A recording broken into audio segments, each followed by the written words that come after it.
So I'll just say, for the benefit of anyone who watches the recording, that there has been interest expressed in having a second scoping meeting, and we are looking into accommodating that. If we're able to do that, we'll be sending out information about that in the next few weeks. Or of course, feel free to reach out if you have other questions. So Lauren, do you want to pull up the PowerPoint? And for the benefit of anyone who just joined, if you could remain muted during the presentation, and then at the end of that, there will be an opportunity for comment. And Lauren will, we have a 3-minute time limit on comments so that everyone can participate. And Lauren will, if you will raise your hand at that point, Lauren will call on you and we'll just go through people in order.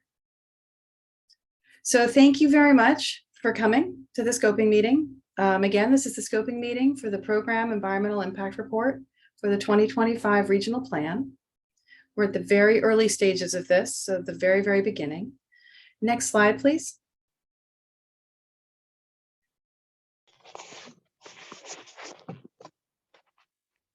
So today, we'll begin with just a brief introduction and an overview of the project, scope of the Program Environmental Impact Report, and then go through the process for submitting public scoping comments, and take comments at the end of the presentation. Next slide, please. So first, let me introduce myself. I'm Kirsten Yucatel. I am the project manager for the programmatic EIR. And also from Sandag today is Keith Greer, who is our environmental planning manager, and also Lauren Lee, who is helping us run the meeting, and Sam Folk from our Office of General Counsel. Next slide, please. So the purpose and objectives of our meeting today are to get your input and refine the scope of the approach we're taking to the 2025 Regional Plan Program EIR. We're going to go through a brief overview of the project. As I said, we're at the very beginning. Go through some background, the location of the project, some description information, go through the scope of the programmatic EIR analysis, and then review the process for submitting comments, which we hope everyone will do in writing with contact information, so that we can get as much input as possible, even at this early stage. Next slide, please.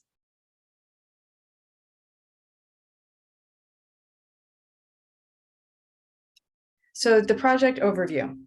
Under federal regulations, Sandag is required to develop a regional transportation plan for no less than a 20-year planning horizon.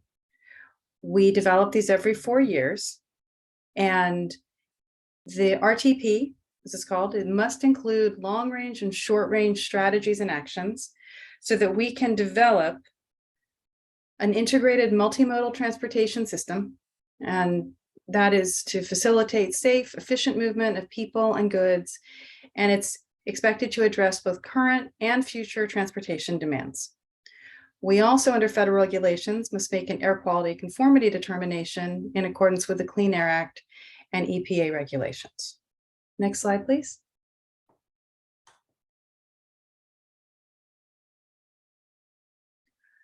Under state law, specifically Senate Bill 375, we also must develop a sustainable community strategy that shows how our region will achieve the greenhouse gas emission reduction targets for passenger vehicles that has been set by the California Air Resources Board. CARB, the California Air Resources Board, updated these reduction targets in March of 2018, and our 2035 target currently is a per capita carbon dioxide emissions reduction from passenger vehicles of 19% when compared to 2005 levels. If our SCS falls short of meeting that 19% target, we would have to prepare an alternative planning strategy that could meet the target if implemented. So the 2025 plan will build on the visioning that was completed for the 2021 regional plan, with adding the latest planning assumptions, and will identify projects, programs, and policies that will enable us to meet both state emission reduction targets and meet federal air quality conformity requirements. Next slide, please.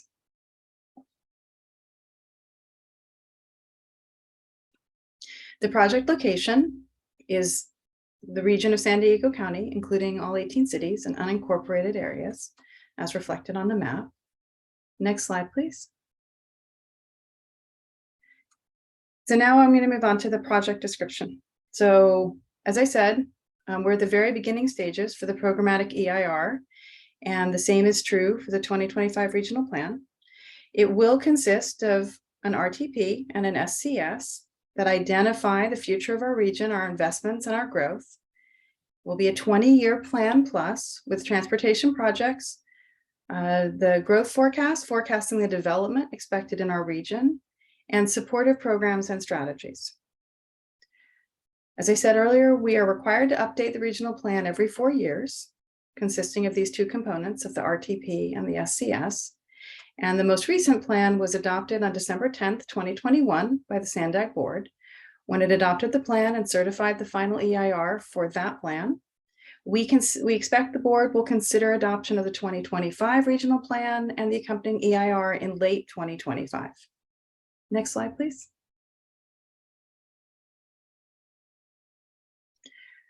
So the notice of preparation for the programmatic environmental impact report for the 2025 plan was posted on the SANDAG website on January 3rd and at the county clerk's office, and was posted on January 4th to Sequonet. The state clearinghouse number is on this screen. And a recording of this presentation in the meeting will be posted in the next couple of days on our website for anyone who wants to come back and see any of these details. The CEQA review and comment period will run through March 6th, 2023.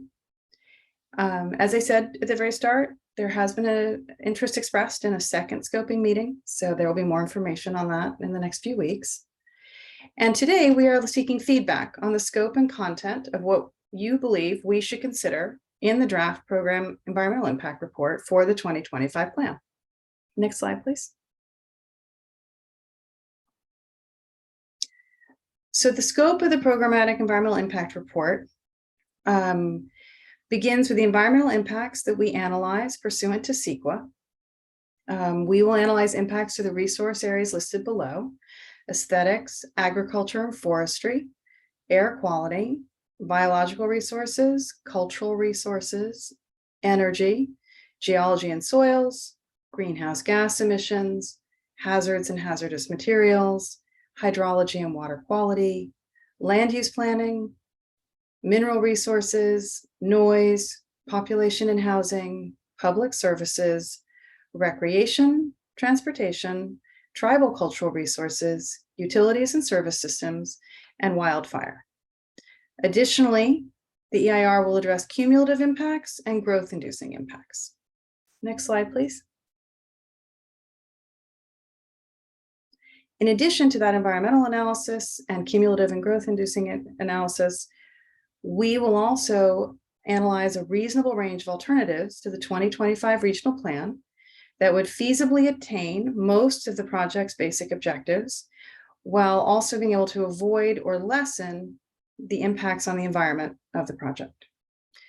We will consider other alternatives that were initially considered but rejected for various reasons, which could be, and this is not an exhaustive list, infeasibility due to economic, legal, or other considerations, an inability to meet the majority of the project objectives, or an inability to avoid or substantially lessen any of the significant environmental impacts.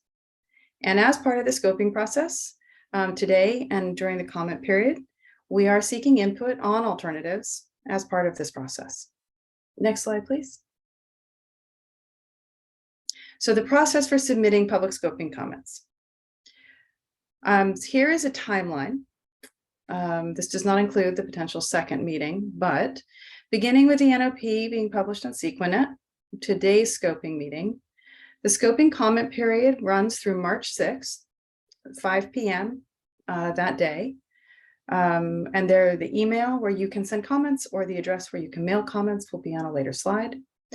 We expect to release the draft programmatic environmental impact report in the spring of 2025. It'll be a 45-day public comment period anticipated for the summer of 2025.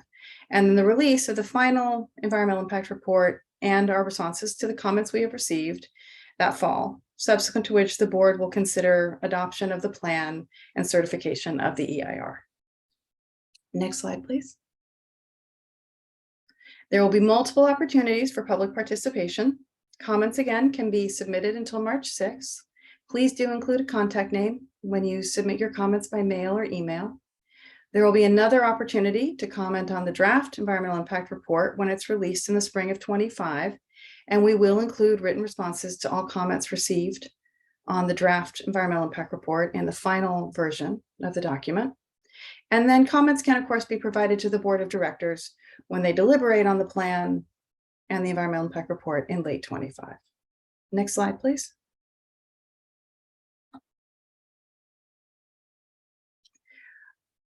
This is, I should say, separate from the comments that will be, the comments submitted as part of the EIR scoping process will inform the approach we take in the EIR analysis. There'll be a separate public engagement process for the 2025 regional plan itself, with multiple opportunities to engage between now and 2025. Next slide, please.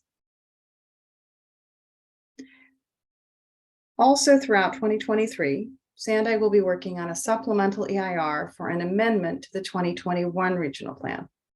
The focus of that supplemental EIR is limited to analyzing the physical environmental impacts of removing the road usage charge as directed by our board. That analysis is entirely separate from this scoping process and the analysis that will be completed for the 2025 regional plan EIR. Next slide, please. So here is the slide I mentioned before. Comments can be submitted by mail to me at Sandag, or also by email to me at Sandag by 5 p.m. on March 6th. And certainly if you have any questions or about submitting comments, feel free to reach out to me during the comment period. And I believe that that concludes our presentation. So we are now able to take comments. Again, please do submit your comments in writing. We welcome your input today, but comments in writing are very helpful for us and give us more opportunity to read through them, to digest them, and to include them in this process. If you have comments, if you would raise your hand, and then I'm going to remind you that we are limiting comments to 3 minutes to make sure that everyone who wants to participate can. And at that point, if we have additional time, we can circle back and people can follow up on their previous comments. Lauren will call on you, and I think we are ready to begin. Yes, so I'm just getting up the other slide for the minutes.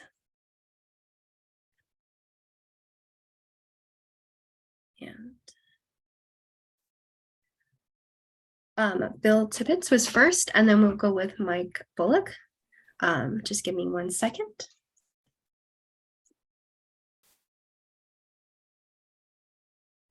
Bill Tippett, you can unmute yourself and state your comment.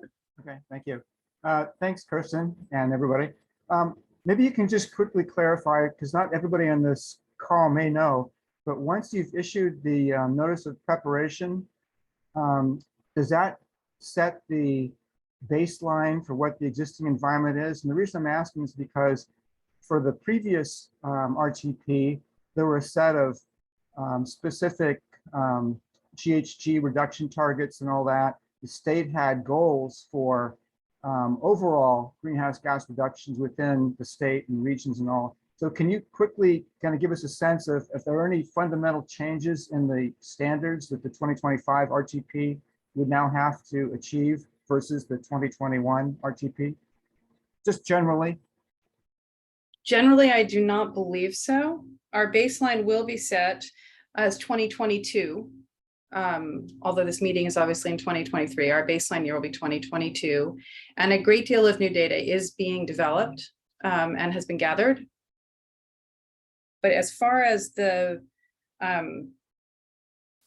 greenhouse gas standards, I don't believe that we are expecting a different approach to our analysis. So if I may just follow up, the conundrum you're going to face, I believe, is that all the data indicate that the 19% by 2035, if that retains, is not going to be anywhere near sufficient in addition to the other reductions we'll need to achieve the state's, zero emissions goal by 2040. So it seems to me that Sandag is setting itself up for some real problems in terms of the significant and unmitigated effects on the environment pursuant to other criteria that are out there. And again, it's a nuance, but I'm concerned about that. No, I appreciate your comments on that. Do you have additional comments? No, thank you. No. Thank you very much.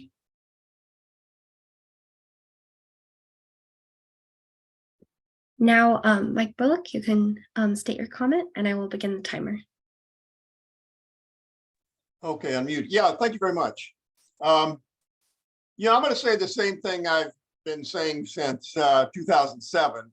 Every one of these scoping plans, I always point out that an environmental impact that should not be ignored is that of either achieving climate stabilization or not achieving climate stabilization. In other words, helping to cause using the cumulative effects principle that what if everybody did what Sandag's doing, you're contributing to destabilizing the Earth's climate. And just to back that up, in 2011, the state of California sent a comment letter on your draft environmental impact report, and it was about whether you can or cannot ignore S305.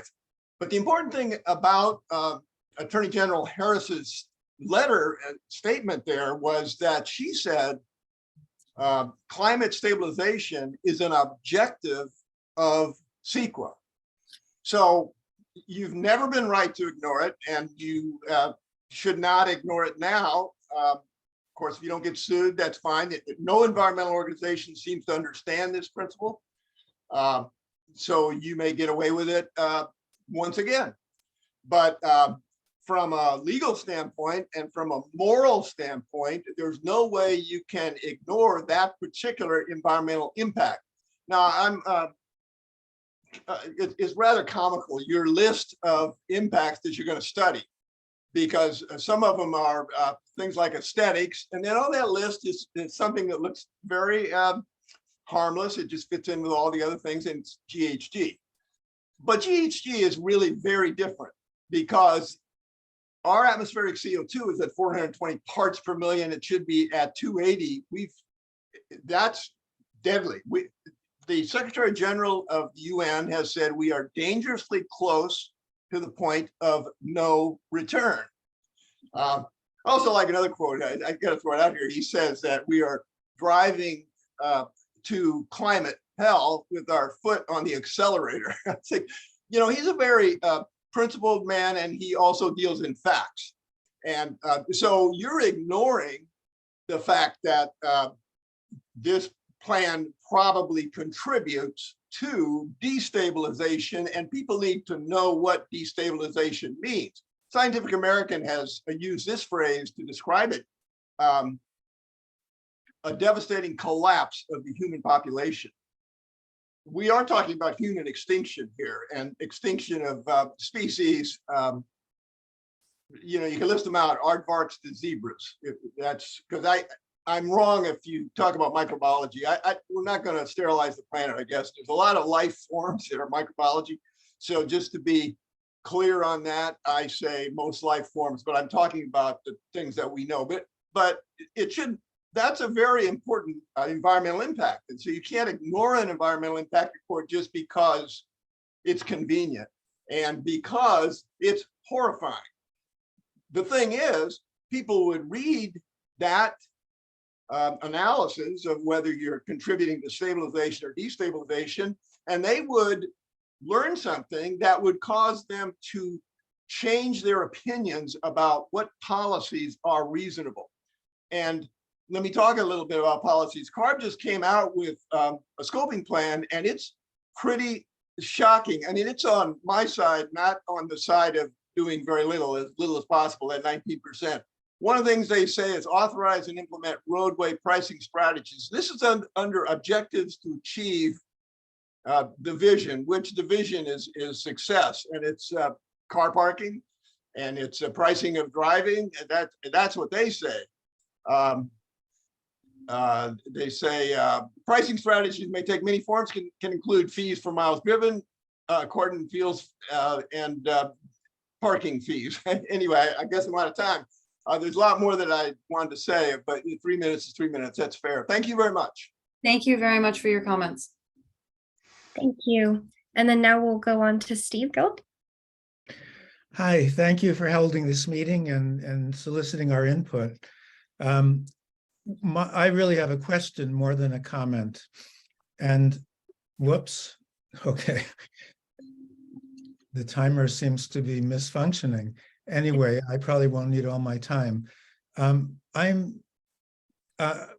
question is regarding the county's initiative and the regional decarbonization framework, which is attempting to get to net zero carbon by 2045, and which has been described by the person in charge of it as the county's flagship initiative, a kind of North Star for all the other initiatives that are taking place, including the regional transportation plan.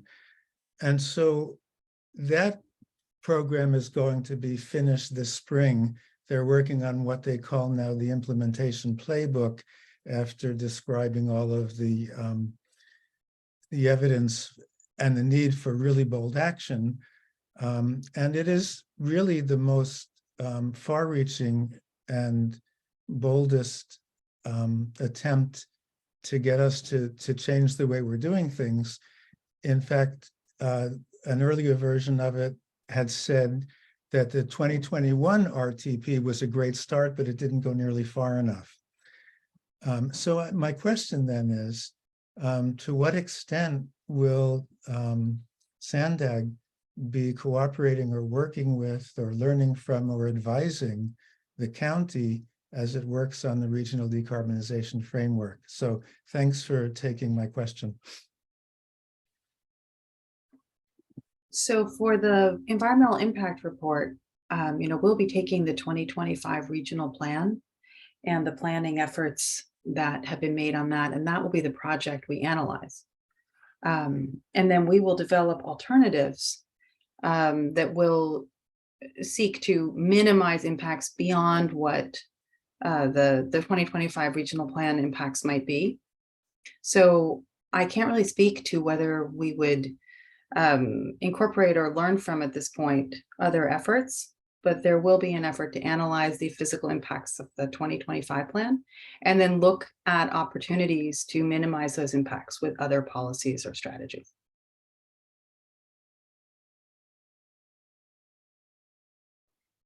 Thank you. Kristen, we do not have any hands at the moment. Oh, now we have another one. I would like to suggest that all comments at the end that are in the group chat be recorded, be stated at the end. Kristen, if you want to do that, do it at the very end if you want. Whatever makes sense. Do we have any more comments right now? Yes, we have Robin Vet, and then Christina Bambino will be the second speaker. Robin, you can start. Yes, thank you. And thank you for holding this meeting. My comment's pretty brief. As a resident of the county for about 40 years, I have watched our green space basically disappear. And when I looked at just the words that you said were going to be looked at for the new plan, I saw agriculture and forestry services, but I didn't see urban forestry. And basically we are an urban area. And I consider green space to be paramount to a quality of life. And we're losing our green space. We're not, everywhere I look at shopping centers in the county and in the cities. One down the street from me just lost 50 trees as soon as it changed hands in the name of progress. A city park, the first thing they did, they got a state grant to improve. They cut down 50 trees. A new pickleball port system was built in Spring Valley.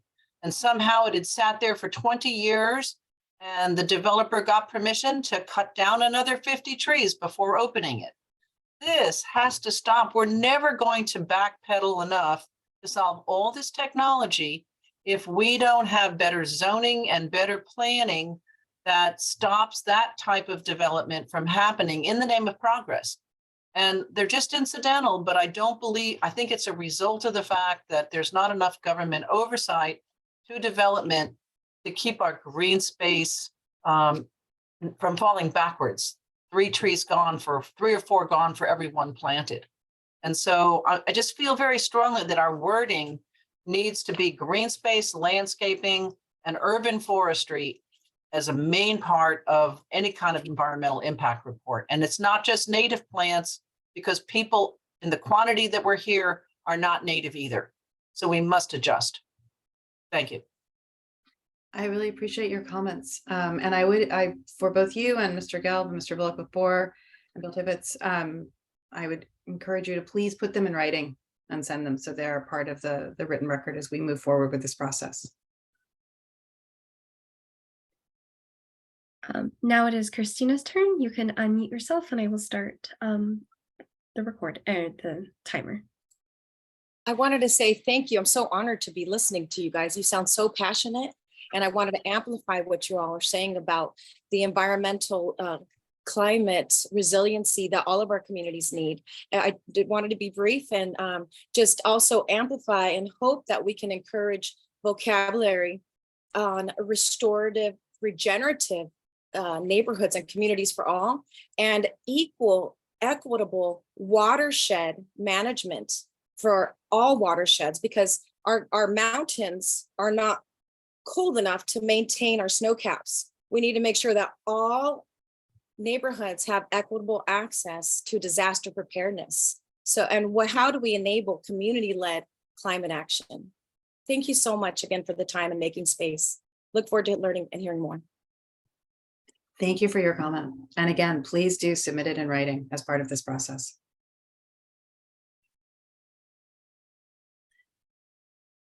Lauren, do we have more hands raised? Yes, we have Mike Bullock and then Mary D. Mike Bullock, I think we're going to let everyone go through 1 round and then we can come back to you if that works. Awesome. Thank you. Mary D, you can unmute yourself and I will start the timer. Hi, I just want to make sure. I'm not used to doing this. Can you hear me? Yes. Okay, so I just wanted to make sure that we're really factoring the needs of people and also the environment and the watershed. I live in Alpine, and Sweetwater Authority that monitors the National City Water Board area there, they own Loveland, and they were allowed to drain it down to dead pool level. And it actually now the landscape is raped. We have no fire break. The golden eagles in that area have no water source, and we have no water drop for our safety here. I understand the needs of water for their community, but the way they did it, 48% of the water was lost to evaporation and to filling in the embankment. So when you have a process that only 52% of a resource makes it and is used, to me, that seems like a fiscal travesty, not to mention an environmental travesty. So I hope that we will be looking at the full comprehensive for the watershed, the ecosystem, the people upstream, as well as downstream, and that you will also put the needs of people. I saw one of the Sandag reports, they were looking at the bats in El Monte Valley, and I want them to have a habitat, but I want the people to have a fair and equitable life also for the end user. Thank you so much. Thank you so much, Mary, for your comment.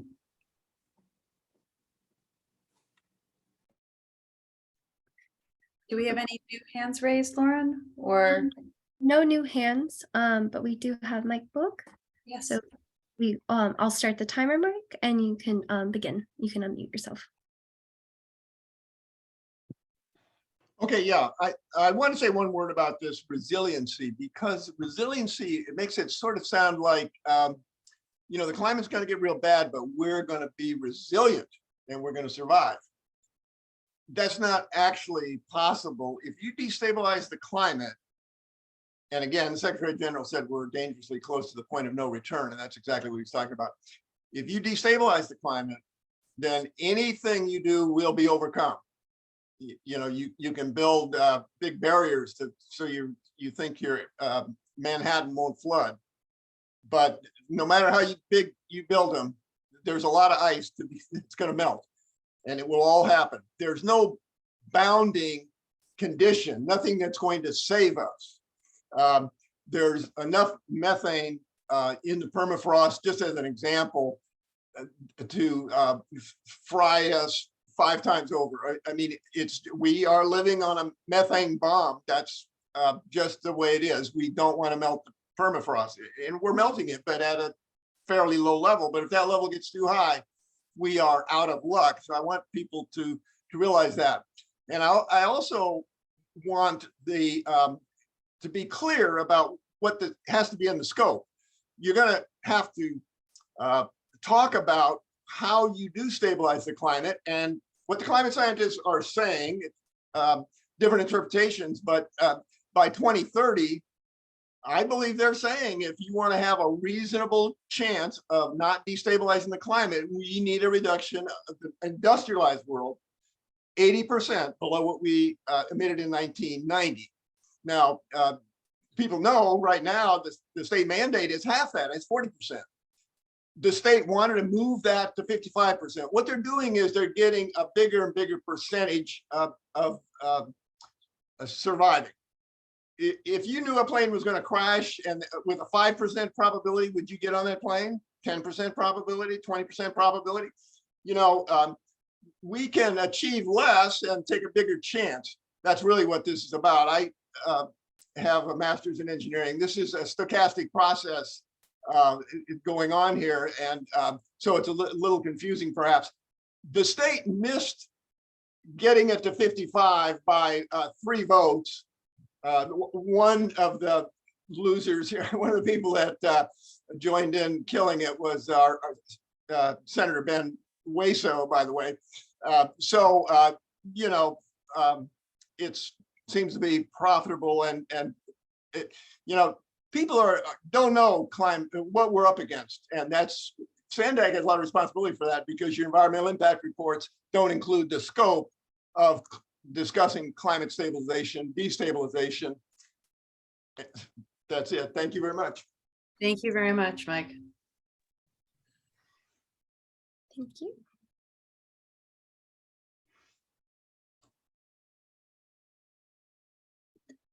Do we have any more hands raised, Lauren? We have Christina as another previous hand again, but I do not see any new hands. Okay. So Christina, I will start the timer. Oh, restart the timer, and then you can unmute yourself. Again, I'm so honored to be here. Thank you. I just wanted to mention that my name is Christina Bambino. I'm actually a California Climate Action Corps a member through the University of California right now. Also a volunteer for Mundo Gardens, and I volunteer at the Paradise Creek Educational Park. Really welcome you guys to join visit there, because it's a wonderful example how the community has brought back and restored the wetlands there. So one thing I just wanted to say is to amplify and the idea of the potential, our restorative and generative potential, because I feel that sometimes not everyone comes from a trauma-informed in background. And I think it's important to mention that in the going forward of this project, because there has been so much trauma from our environmental historic practices. So I just figured I'd mention that, as well as just give a little bit of highlight and hope. When Pokemon was distributed and let out, about 6 million people joined up in a matter of days. So I do have hope as that if we do address strategic and tactical climate action to the most vulnerable, then I have hope that we can actually make some change and reverse some of this climate catastrophe. Knowing that Pokemon was adapted so rapidly by the world gives me hope that climate justice can also take a grip and hold on to people. So I wanted to also, share a little bit of climate action hope in the face of often climate anxiety. Because I know I'm one of those who experiences that. I'm a mother of a 4-year-old, and an 8-year-old, as well as a mother who's 82. So I'm a sandwich with this multi-generational life and I'm a longtime resident of San Diego. So again, thank you so much for the time. Cheers. Thank you, Christina, for your comments.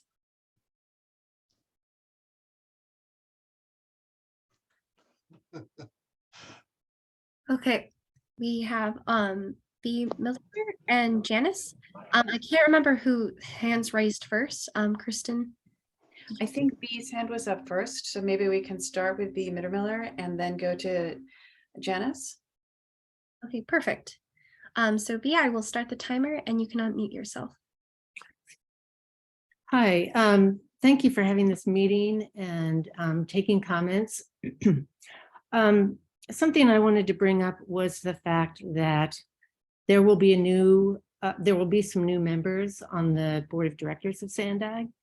And I have been involved in advocating for higher greenhouse gas emission reductions within the 2022 plan. And I remember tuning into a meeting that was held for new members of SANDAG, and I was really disappointed to see that hardly any of them showed up. And I think that it would be really valuable if it was mandatory for the board of directors to come together and see some sort of presentation from the SANDAG staff to educate them on not only their responsibilities to the county, but also to help them understand what's at stake. You're hearing from many of us, well, some of us today about the urgency of this. And when I go to SANDAG meetings and listen to some of the board members speak in opposition to what the staff is trying to do, it's really, quite frustrating because I know that they have not been properly educated. So I hope you'll consider doing something like that at the start of this process. Thank you for your time. Thank you for your comment. Now, Janice, you can unmute yourself and I will start the timer. Thank you. My name is Janice Luna Reynoso, born and raised in South San Diego on Kumeyaay land, and also want to recognize that we are on Kumeyaay unceded territory in honor and respect of our Kumeyaay elders that I think should be key and included.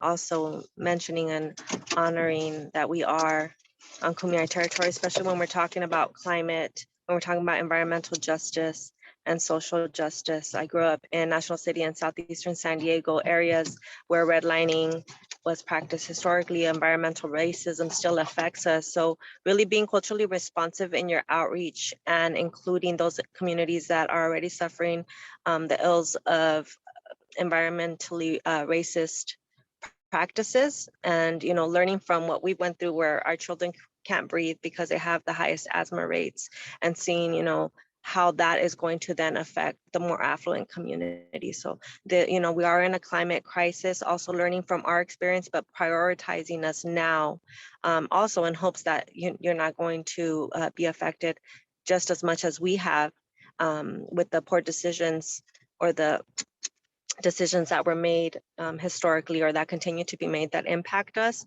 We want to work together to improve climate action goals, and again really do reach out to elders that are stewards of this land, like the Kumeyaay, who have a lot of knowledge to share, who have who were here before it all got messed up about 500 years ago. And so let's all work together to make these changes. I'm also Executive Director of Mundo Gardens, who is working with organizations to bring about more opportunities to plant trees with Branch Out San Diego as well. So how do we engage you all to help get these goals of more tree planting? There's a lot of disconnect in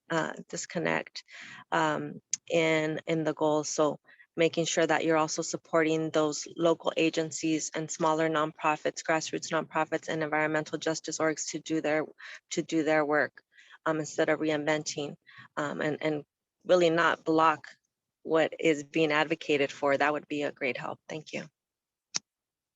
Thank you very much for your comments. And again, both for Janice and for Bee, please do take the time to submit your comments in writing during the scoping period. Do we have any new hands, Lauren? We currently do not have any new hands, but we do again have Mike Bullock's hand. Oh, we have Carol Lewis just raised their hand. So if Mike, just wait until Carol. Awesome, thank you. And then Carol, you can unmute yourself and I will start the timer. Well, thank you for the opportunity to participate in this event. I actually serve on the Social Equity Working Group, and I'm with El Cajon Collaborative. My name's Carol Lewis. I just wanted, this is actually a comment from my husband who spoke up today, didn't know I was going to be on this meeting.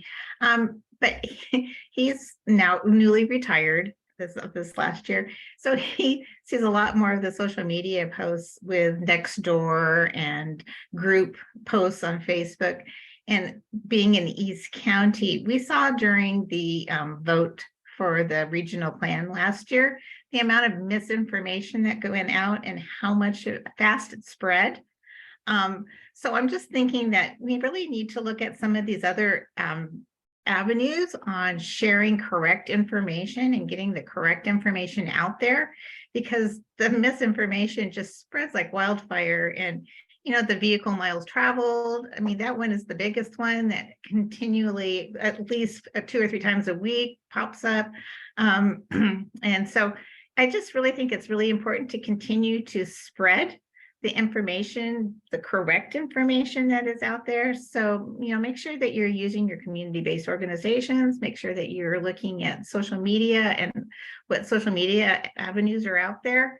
And not everybody's going to go to the SANDAG Facebook page, but maybe you can reach out to some of those other sites or use people in those neighborhoods to help spread the message and get the correct information out there. Thank you. Thank you very much. Okay, we're gonna go with Catherine Rhodes and then Corina. Mike will wait until those 2 hands are finished. Thank you. Catherine, you can unmute yourself and I will start the timer now. Oh, wonderful. Thank you so much. Hi, this is Catherine Rhodes, and I actually turned in my scoping comments for the draft supplemental environmental report back on the 8th. And so my same comments for that is the same as this, and it's 57 pages. And so I just didn't want to resubmit it since you already have it. So it's pretty much the same thing. You know, some of my issues that I have is, you know, the lack of analysis on land use and population, about all the thousands of new people from the military that came into San Diego without any type of housing for them. And then instead of, you know, building housing for them, let's just say at the Spa War at the Midway area, there's not any plans to actually house all these new people that came in here from the military. And I think that needs to be analyzed. And also the housing for the Midway Rising and in downtown for the new downtown area. And, you know, I mentioned something about the EIRs. I think that should be tiered in this area. And then also for the housing, one of the big issues that I don't think you guys ever analyzed yet, ever, is the numbers that the City of San Diego and the San Diego Housing Commission gives you for the regional housing needs assessment, the documentation every year, where a lot of years the city will pretend that they didn't destroy any affordable housing units when since, you know, we know that 10,000 units were destroyed within a 6-year period. But the documentation from that SANDAG turned into the State Department of Finance for the City of San Diego, some years they would say that no housing would have been destroyed, and when thousands of, you know, people have literally became homeless in redevelopment project areas in downtown. And so I think that there should be an analysis of all the affordable housing units that were destroyed by the City of San Diego, with SANDAG's knowledge, but nobody ever, you know, analyzed that. My other big issue is, you know, my seismic issues, my seismic concerns that I've been having for forever. And I would assume by now that you've confirmed and denied a couple of the active faultings right around the airport connectivity project. There should be at least maybe 3 or 4 areas where you should have found faulting, but I haven't seen any updates on any of that. My other area is the whole entire Midway area of, the whole Spa War redevelopment, the airport connectivity. All those areas are on reclaimed tidelands, where everybody says they're going to follow the standards. The only standards for sea level rise that the city of San Diego has literally is porous pavement. That is their standard. I think that Sandag should come up with the state standard for building high-rise structures on liquefiable soils, to get rid of the liquefiable soils and not build on these shifting sands. Because right now the plan is to literally build on shifting sands and say, well, we followed the law. So thank you so much. Thank you very much.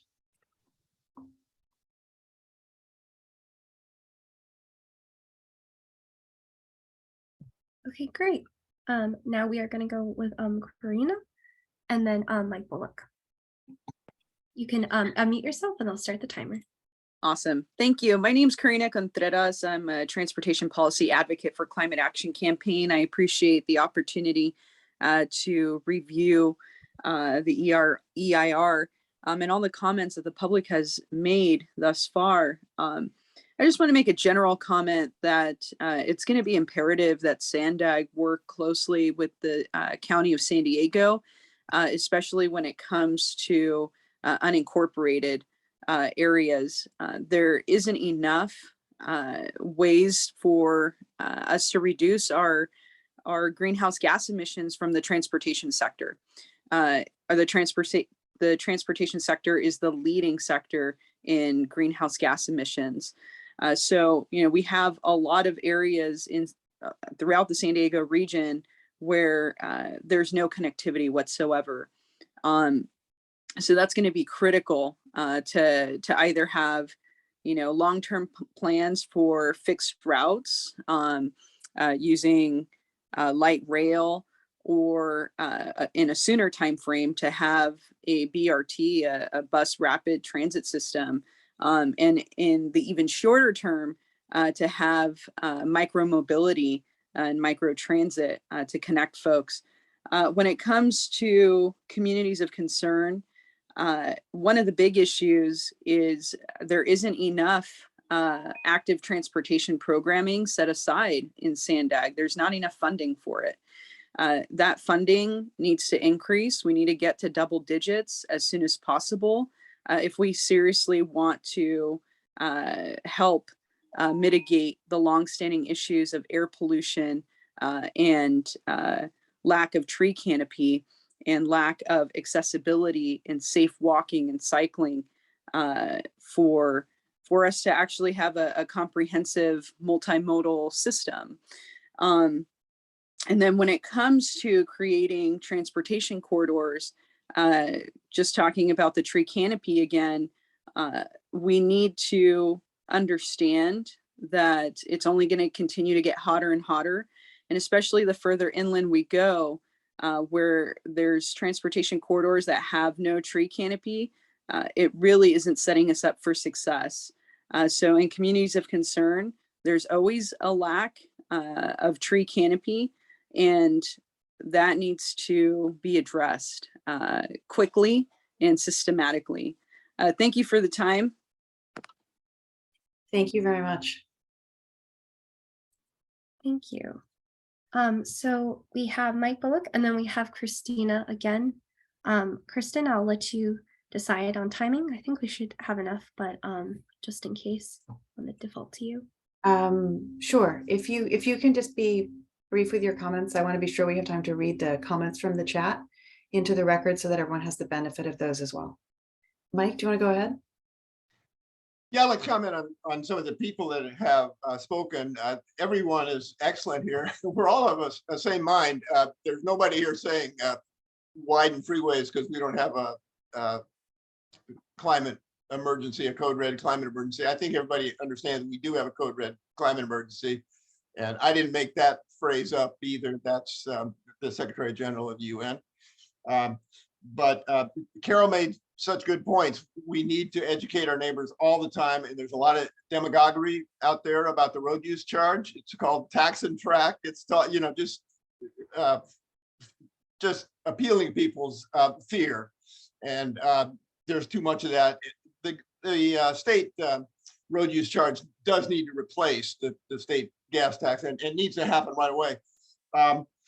We're honored to have a member of the Kumeyaay that's attending this meeting, and ideally we would always say that we are on unceded land or stolen land, really. And we'd also talk about the genocide that has been committed against the indigenous people. Why do we talk about that uncomfortable history, those facts? So we don't repeat them. Oh, by the way, we are repeating it, aren't we? We're committing genocide right now because we are on our way to violating the 2030 requirement that the scientists have given us to stabilize the climate at a livable level. So we are headed towards a mass die-off of the human population. And certainly low income are going to be the first not to be able to afford that food, because it will go that way. We're destroying our own habitat. And and I didn't do a very good job of talking about what was really important in the CARB's recent documents. So I want to do a little bit more about that. It is talking about roadway pricing strategies. It's saying California will not meet its climate goals without implementing equitable roadway pricing. And it's very clear what it is. So that's CARB is getting more and more fact-based, and they talk about larger reductions. They say strategies projected to achieve up to 27 to 37% of the needed per capita DMT reduction. So they tell the MPOs, 19%, but they know now it's a lot.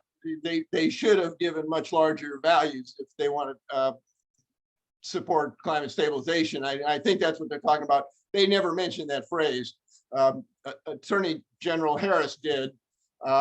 She happens to be the Vice President of the United States now, so she's done all right. And I think she's a better lawyer when it comes to CEQA than Sandag's lawyer. And the judgment here at Sandag needs to be better. It needs to respect that letter in 2011, which was very clear that climate stabilization is an objective of CEQA, and not to ignore it. Here's words from CARB. Permit implementation of a suite of roadway pricing strategies by 2025 in support of adopted SCSs. That's the community's strategies that are the result of SB 375. Notice 2025, you know, I've been saying road use charge ASAP. I think we all know what that means, because 2030 is coming down. Okay, time's expired. Thank you very much. Thank you very much, Mike. Christina, if Lauren's going to reset the timer, and then you will be our last verbal comment. And then I'm going to read the comments from the chat into the record. And we'll pull up the slide again with the address and the email address for comments. And again, I would encourage everyone, please take the time to send us your written comments so they are part of the written record for the 2025 Regional Plan Programmatic EIR. Yes, I will begin the timer now. You can unmute yourself, Christina. Thank you so much. Again, I'm honored to be here and present on this Kumeyaay unceded land. Thank you. I'm thankful and I feel blessed, honestly, moving forward with hope, again, in our regenerative potential. I wanted to comment that what I'm understanding in simplest terms is, and this is how I find, I'm able to cope with it, is we are blessed because we're in San Diego, where internationally people come from as a native, and so we have our international airport, our international highway, our international cruise port.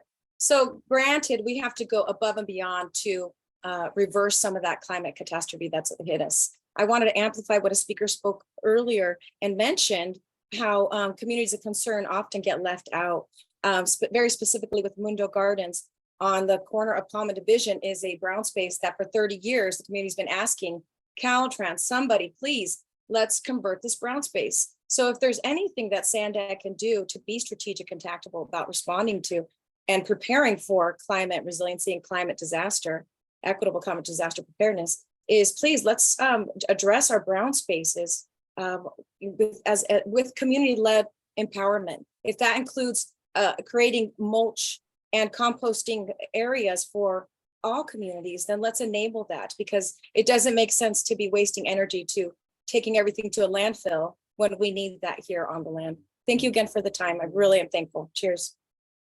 Thank you, Christina. We have one new comment from a hand up for comment from Jack Shu. So we're going to go to Jack and then read the comments into the record. Yes. Thank you. I think well, first of all, I'm sorry I'm late to this meeting, but I think I may be the only Sandag board member president of the meeting. So I just wanted to say a few words real quickly of how appreciative I am of all of you commenting and taking part in the next RTP. It's important that we get all this input in, particularly when I hear the voices from the communities with regards to economic justice and environmental justice. That's important that our next RTP has those components. So thank you for participating today in this one of the first movements towards our next regional transportation plan. You know, our regional transportation plan that we have now is a pretty good improvement from our previous one that had some major changes. But we all know that we need a lot more changes, and we need early input from you to put those things in place, at least in the EIR. The goals of the state are, we know, always a bit behind. But that doesn't mean that this next RTP can't have alternatives that are environmentally superior, that meet the goals that the scientists have set before us, which means a 40% reduction by 2030, as opposed to the 19% that CARB has given us, or that we're working with. Or that we have other goals with regards to economic justice. Who's paying for what? And let's put the whole cost into the picture. Not only the cost of issues like when we talk about greening and the components of that, of tree canopies, but let's also look at the other big issue, which is the health cost. That should be in the scope of a regional transportation plan and an EIR. When we look at the entire cost, we know that we need to make these vast improvements to help these communities. So I'll end it there because I know you guys are going long and there's a lot of comments to be read into the record. Thank you so much for participating in this process. Thank you very much. Okay, I'm going to read the comments from the chat into the record. Some of these comments include links, which we will not be linking to and reading out loud, but the links will be available in the record. If anyone wants to read through them. First comment from, I'm going to do these in order of how they were entered into the chat. Mike Bullock, human survival requires climate stabilization. In a 2011 letter to Sandag from the California Attorney General, climate stabilization is an objective of CEQA. Janice Reynoso, we need to engage the Kumeyaay Nation and tribal leaders to provide guidance for our climate action goals. Mike Bullock, science. Science tells us what we must achieve in terms of GHG reductions to stabilize the climate at a livable level. The first is for 2030. The second is net zero by 2045. For 2030, I believe it is 80% below 1990 level. The state mandate is 40%. They wanted to change it to 55%. Christina Bambino, how do we integrate rain gardens for optimal water infiltration for all living things? Great work group here. Yes, strategic and tactical climate action. Again from Christina Bambino, you can't eat an air conditioner? Wildlife corridors. Excellent point. I had to dig to find this meeting info details. Janice Reynoso, please center your work on communities of need that suffer from environmental racism. You can learn from what has already affected us. We are in a climate crisis. more green spaces, engage BIPOC small organizations and people in culturally responsive programming, human-centered, trauma-informed climate action. Catherine Rhodes has included a link as her comment in the chat, which again, we will be copying into the record. Kim Bilash, don't forget about agricultural contribution to greenhouse gases. And again, there is a link which we will include in the record. Mark Stevens, hi, and thanks again for help recently providing responses to comments in the 2021 Regional Plan Draft Program EIR. Thanks also for the presentation and scoping meeting today. Appreciate the comment period for this notice of preparation extending through March 6th instead of just 30 days from issuance. Oh, apologies, Mark. I see this was intended as a personal message and not as comments. So sorry about that. Robin Rivet, I appreciated others concurring with more green space advocacy. Planting trees isn't enough. There's too much loss and the choice of species or specimens is typically poor. The science policy is not being advised or implemented by arborists and scientists. Landscape architects are not good enough with natural science and failures keep occurring. GIS mapping is not being supported enough by government, and every development needs sustainable and full, ample and aesthetic landscapes. I believe it can be done. Mike Bullock. Councilman Shu is the best board member by far. He should be the next chair. Christina Bambino, please respect traditional ecological knowledge. That is the sum of the comments we have received in the chat. And that, I believe we were going to pull up, Lauren, can you just pull up the address to send comments to again for anyone who wants to see it? I want to thank everyone for coming to the meeting and for participating and sharing your comments and your thoughts on the programmatic EIR for the 2025 regional plan. And again, urge you to please submit your comments in writing so they can be part of the record. Thank you very much for coming.